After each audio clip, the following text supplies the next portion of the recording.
Hello students, this is 1.58. A solid body rotates with a constant angular velocity omega naught 0.5 radian per second about the horizontal axis AB.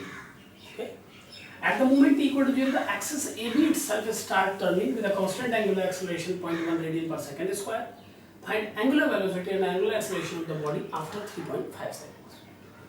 तो पहले clear करें problem को.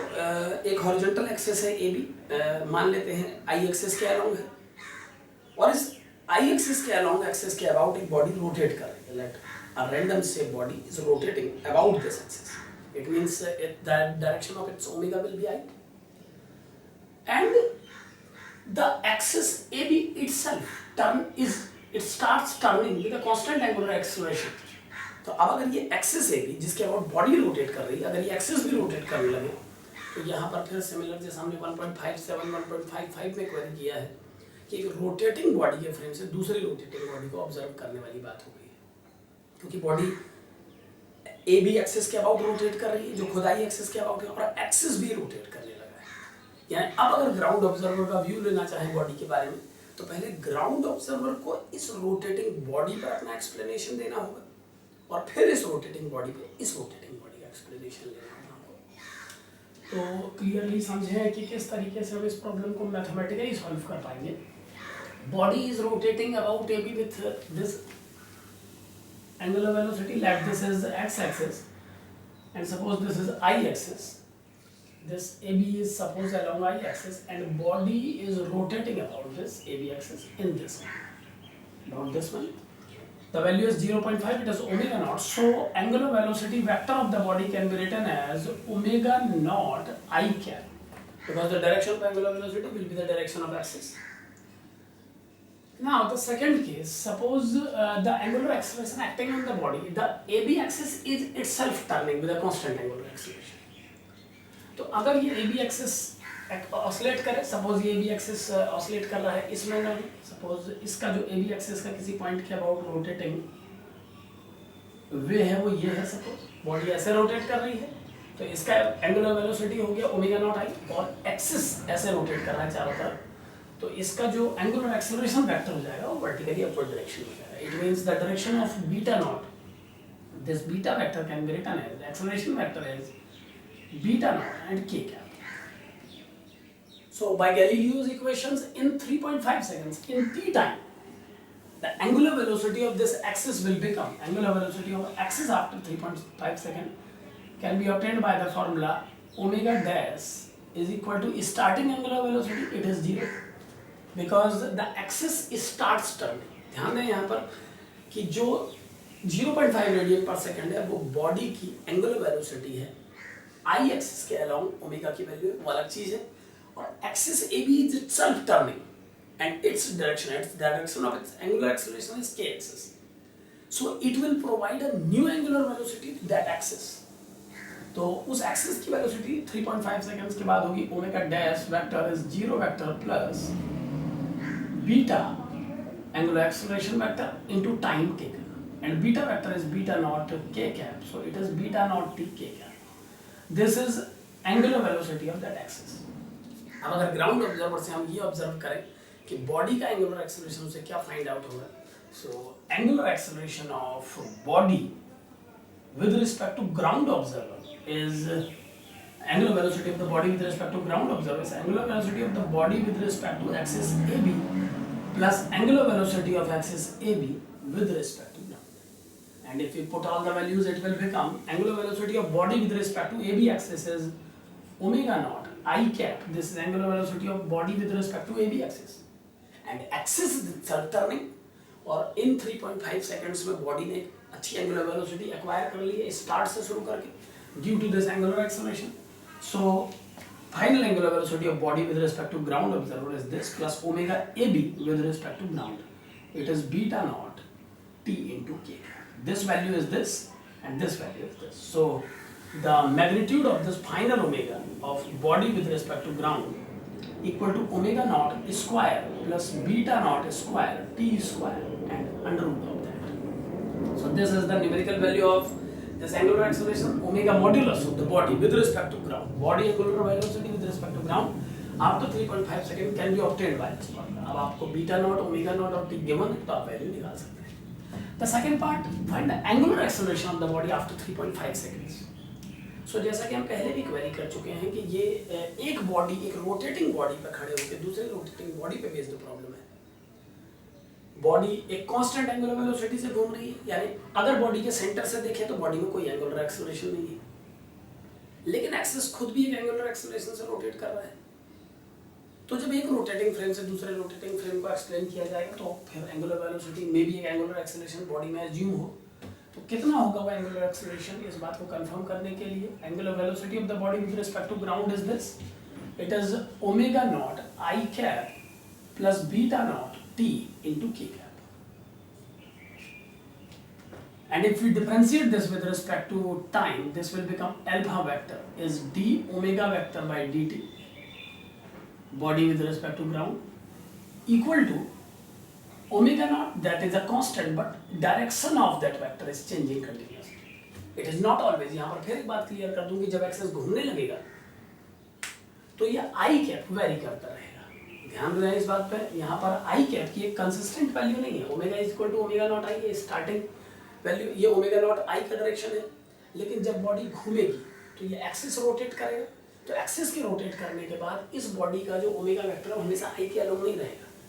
लेकिन अगर हम आई word use करके इस प्रॉब्लम को सॉल्व करते हैं तो इससे आंसर करेक्ट इसलिए आएगा क्योंकि जब एक्सिस रोटेट करेगा तो बॉडी स्टार्ट में बॉडी एक्स एक्सिस के अलोंग रोटेट कर रही है, लेकिन जब एक्सिस घूम जाएगा तो बॉडी रोटेट करेगी किसी अदर डायरेक्शन में, उस डायरेक्शन का वेक्टर आई और जे के कॉम्बिनेशन से बनेगा। बट ये बात क्लियर है कि वो जो भी बनेगा के वेक्टर के परपेंडिकुलर होगा। सो अगर हम एक कंसिस्टेंट वैल्यू आई लेकर के इसको प्रोसीड करा रहे हैं तो इससे कोई एरर प्रोड्यूस नहीं होगा, क्योंकि ये वेक्टर जो भी होगा ये के वेक्टर के एवरी टाइम परपेंडिकुलर होगा। तो ये इनिशियल मूवमेंट का पिक्चर है, और जैसे जैसे टाइम पास आउट होता जाएगा ये आई वेरी करेगा, लेकिन आई चेंज होके एक नए जिस वेक्टर का फॉर्म लेगा यूनिट वेक्टर का, वो भी इसी प्लेन का होगा, एंड के will always be perpendicular.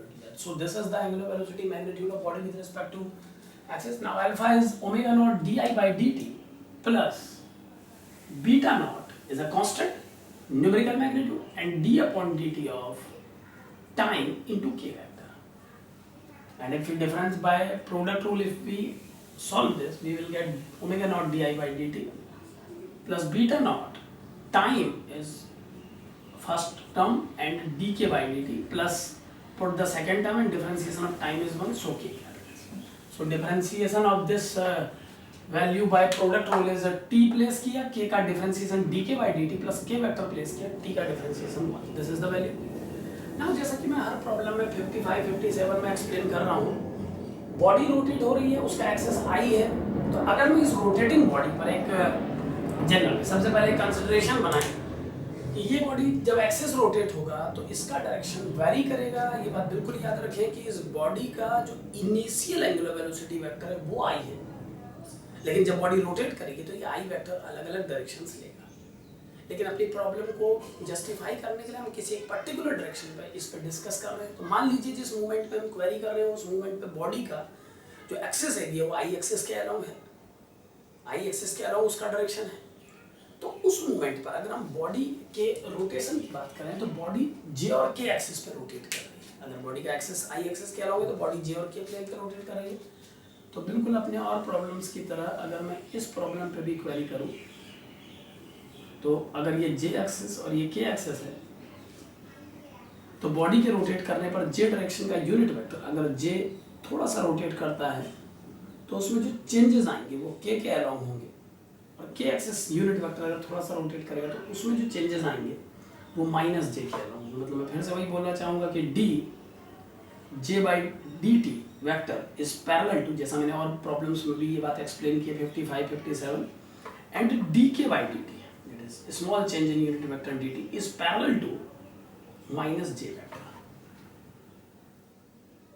And the value D I by D T is zero vector because there is no change in I direction. फिर से ध्यान रखें इस प्रॉब्लम में हम ये कंसिडर कर रहे हैं कि जिस मूवमेंट पे क्वेरी चल रही है उस मूवमेंट पे फॉर एन इंस्टेंट बॉडी का जो एक्सेस है वो आई एक्सेस के अलाउंग है। तो उस मूवमेंट पर हम D I by D T की वैल्यू जीरो कंसिडर करेंगे।